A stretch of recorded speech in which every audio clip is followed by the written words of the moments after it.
Ambassador. Yes, can we have the next question? Please, Viswa.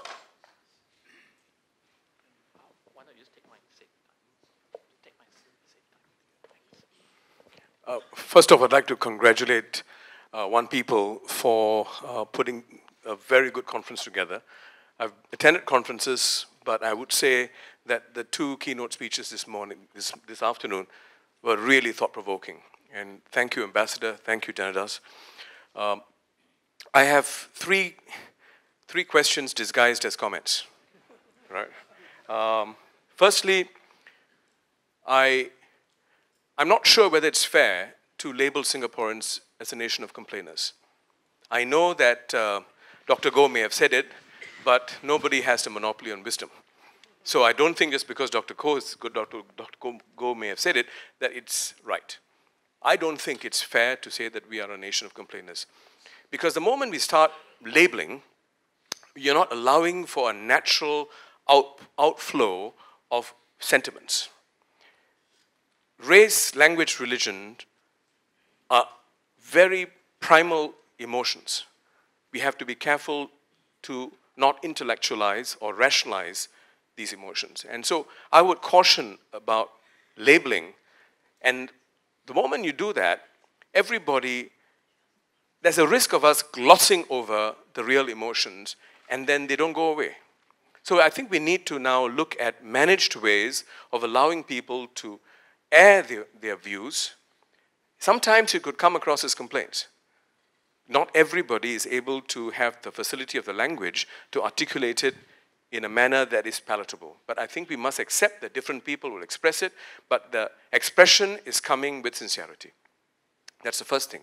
The second point is, I'm not sure whether I agree with Mr. Zainuddin in your speech, when you said that when people come to our shores, we must and we will accept them as they are and not expect them to be like we are. I'm not sure whether I agree with that, because in any country, the people who go into the country are expected to adopt the lifestyle and the behavior and the norms of that host country. Of course, you can be who you are in your private space. Therefore, I think it is reasonable for Singapore, just like in America, in Australia, any other country, when we've got new friends coming in as immigrants, whether PR or citizens, I think it's reasonable to expect them to adopt our way of life, our norms, our tradition. So that's the second point. With due respect, I don't quite agree with that. And the third point is, it's a final point. The third point is, I think we have in our own history, as Ambassador Yaacob highlighted, right? We also have in our history examples where people have stopped seeing each other as Jews or as Muslims or Christians or Indians and Malay or Chinese, but as neighbors. I remember in 1964, when I was 5, right? I remember I was growing up in Kampung Baru, which, as we all know then, was a Chinese-dominated area. And the racial riots of 1964, I remember my Chinese neighbor auntie walking my Malay neighbor auntie to the market to protect her. That picture is indelible.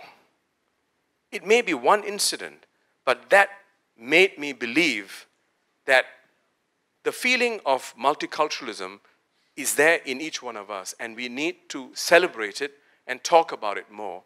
So we do have it, and we need to believe that we have it. It may be buried under rubble, but every now and then we need to dig and have faith that we have it. Thank you. Thank you, Viswa. Janadas, we'd like to respond on the comment of complainers.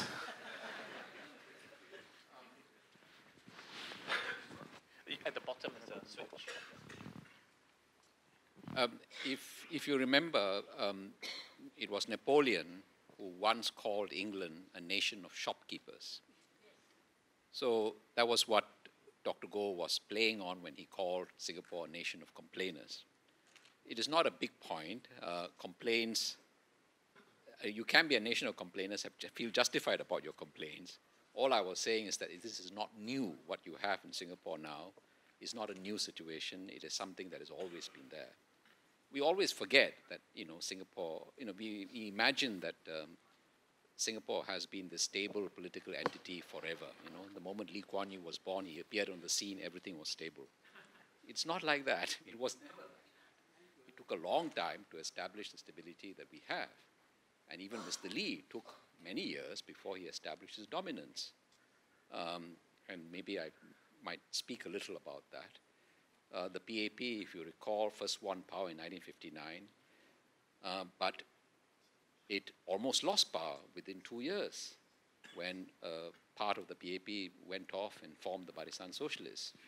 In the 1963 elections, everyone says the 2011 election was the worst performance of the PAP.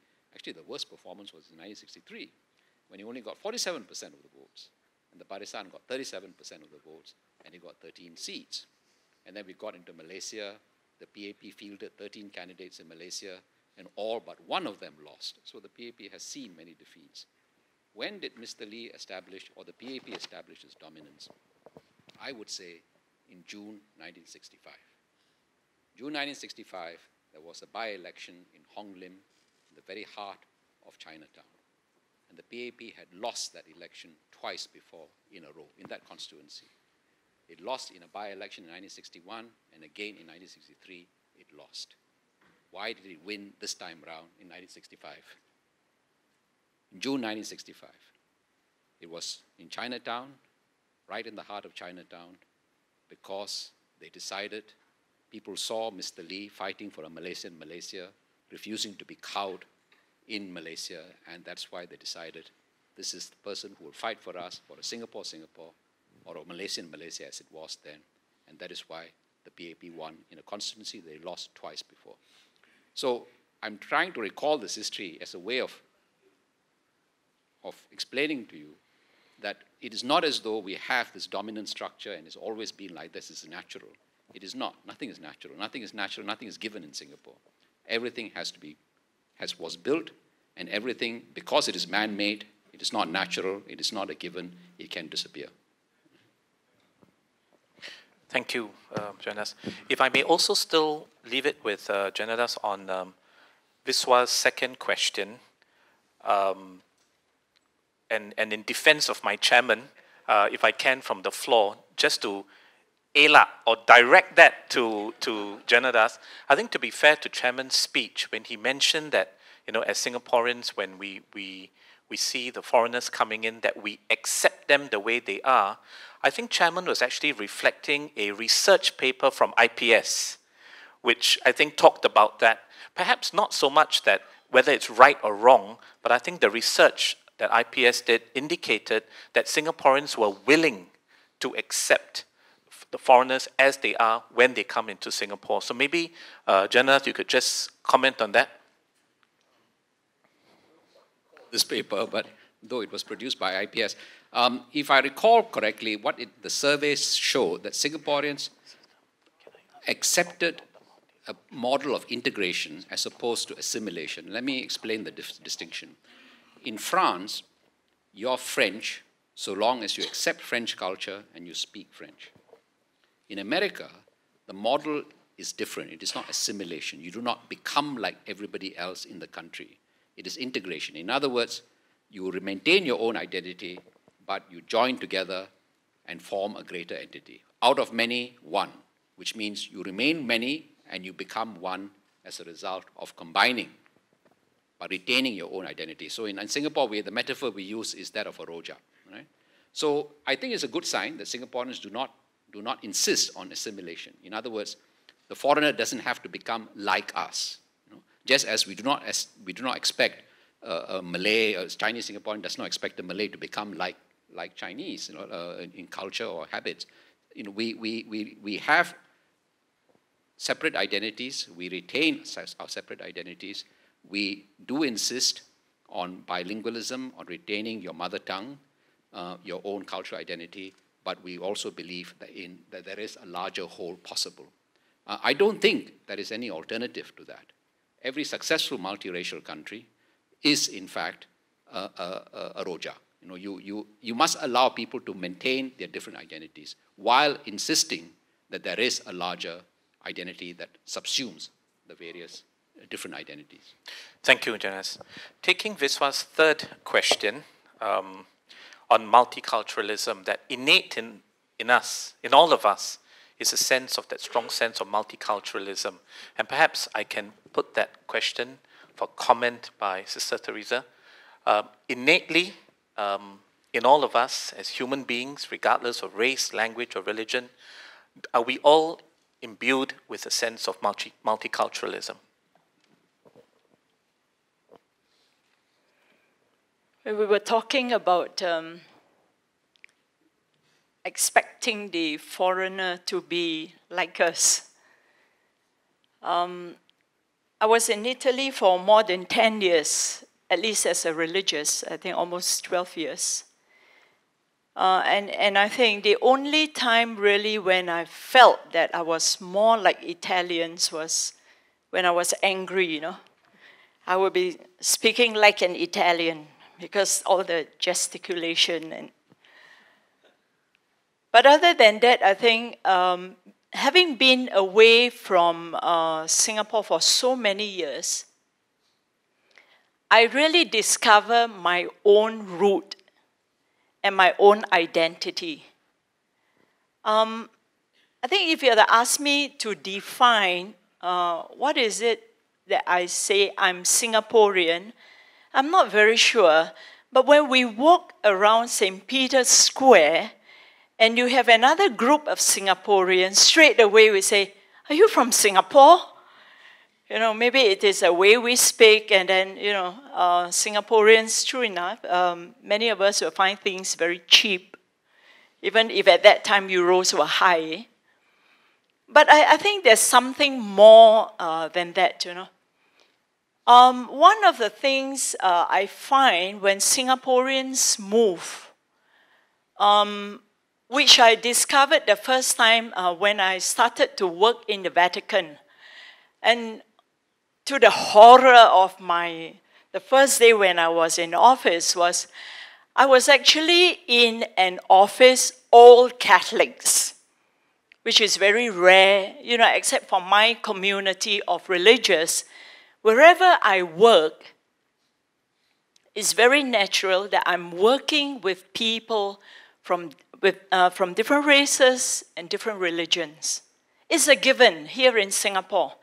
And yet I feel that I think having been in among our midst, we take this for granted. And that's why very often we hear people who comes into Singapore and then when they see us interacting, the first thing that they notice is the diversity among the races and even people of different religions.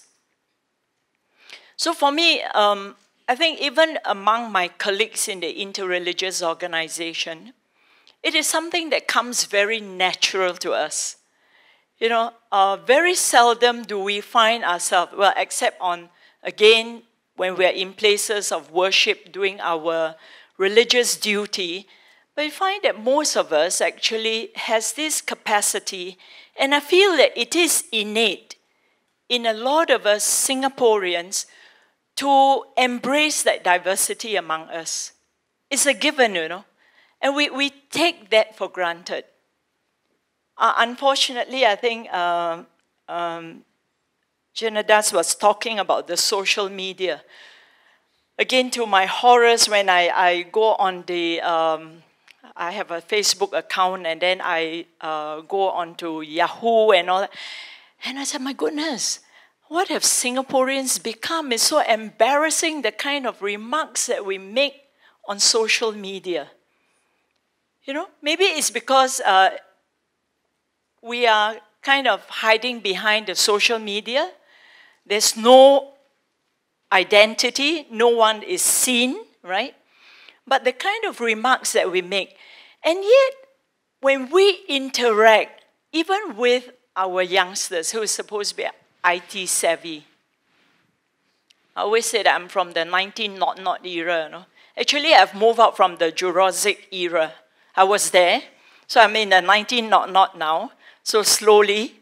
And I noticed that when I meet our young people, wherever, whether they are from institutions, I have a lot of hope in our young. So I think among even our young people, it is very important for us to keep emphasizing the need to keep interacting and grow this bigness of heart, I would say. You know, within our hearts, the capacity really to keep embracing people who are different from me. I believe that it is in our psyche. But if, let's say, things goes bad in Singapore, will we stand up for each other, even if we are from different religions and different races? I feel that in good times you will say, yes, we will. I'll stand up for my friends who are different from me, who holds a different belief. But I think it's when things happen, then I can say that, yes, I will still stand for my friends to the extent of laying down my life for the other person from a different race and a different religion. We hope that we won't come to that day, but I think really if we are to foster that identity as a nation, calling ourselves, you know, this multiculturalism, multi-religious that we are trying to promote among us, I think at the end of the day, I feel that we'll be able to. Not just NS boys. I think as a nation, we pray for that.